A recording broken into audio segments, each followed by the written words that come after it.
The concept of embodiment encompasses far more than the simple notion that the brain needs a body to sustain it. As Edelman says, quote, "All activities of the brain depend on signals to the brain from the body and from the brain to the body. The brain's maps and connections are altered not only by what you sense, but by how you move. In turn, the brain regulates fundamental biological functions of your body's organs, in addition to controlling the motions and actions that guide your senses.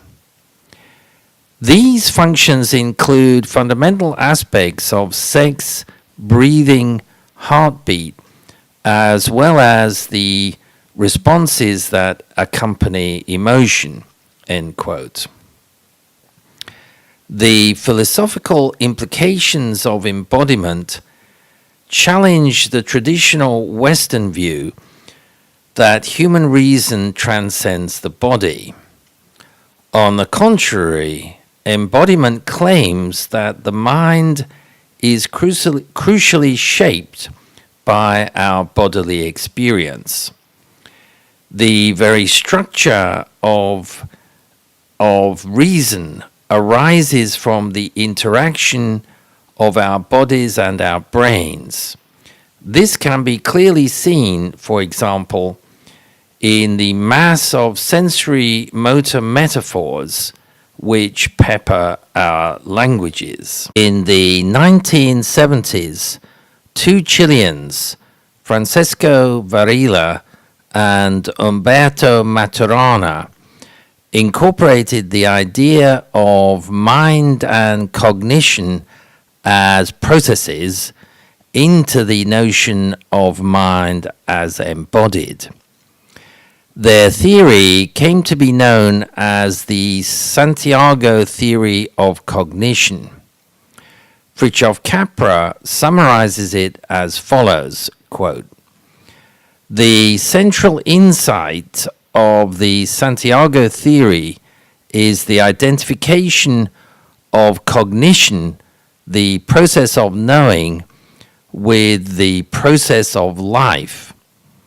Cognition, according to Maturana and Varela, is the activity involved in the self-generation and self-perpetuation of living networks.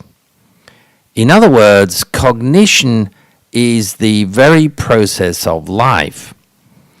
The organizing activity of living systems at all levels of life is mental activity.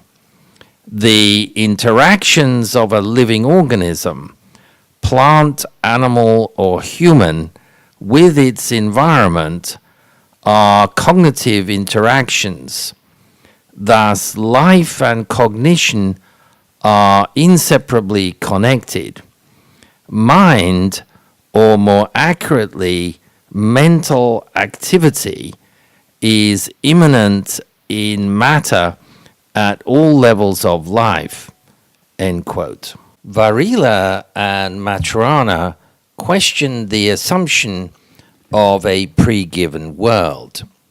Here, they use the metaphor of a secret agent being parachuted into a foreign territory and then having to try and find out everything he can about it. On the contrary, in their view, the world is entirely perceiver codependent. Organism and environment co-evolve together, influencing and being influenced by each other. Because organisms are very closely coupled by evolution to the environments in which they live, such environments can never be foreign to them. In fact, the organism has a big part in creating its environment. Varela calls this bringing forth a world. Interestingly, Maturana took the same position regarding the relationship between perception and external reality as the Copenhagen interpretation of quantum mechanics. He insisted that our perceptions of what we observe are all that we can be certain about. It is therefore fruitless to speculate over the nature of the thing in itself, which may or may not cause these observations. To illustrate this, he used what can be called a submarine analogy.